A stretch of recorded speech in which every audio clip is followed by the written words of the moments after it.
Well, so far, the only bit of hope that's come out of this Davos conference this year is from the Icelandic President, who's standing alongside me, Olafur Ragnar Grimsson.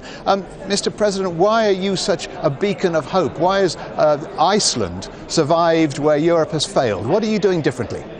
I think it surprises a lot of people that 4 years ago we were exhibit number one of a failed financial system. But now we are back on recovery with economic growth and very little unemployment. And I think the primary reason is that we were wise enough to realize this was also a fundamental social and political crisis. But above all, we didn't follow the traditional prevailing orthodoxies of the Western world in the last 30 years. We introduced currency controls, we let the banks fail, we provided support for the poor, we didn't introduce austerity measures of the scale you're seeing here in Europe.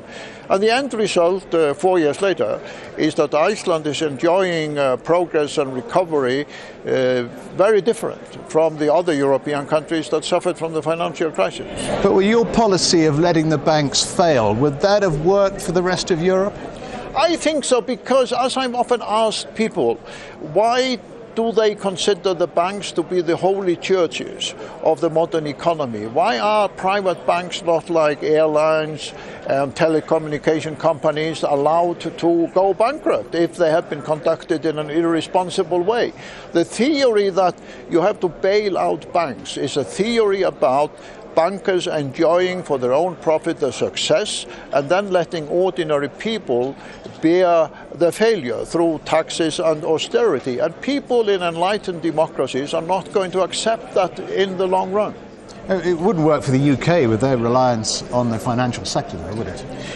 Well, this is an interesting question, because one thing we learned after the collapse of the banks in Iceland, that the Icelandic banks, like the British and the Americans and other banks, have in fact become high-tech companies, hiring engineers, mathematicians, computer scientists. And when they failed, the innovative sectors of our economy, the IT sector, the high-tech sector, in fact blossomed and have been doing much better in the last 3 years than ever before.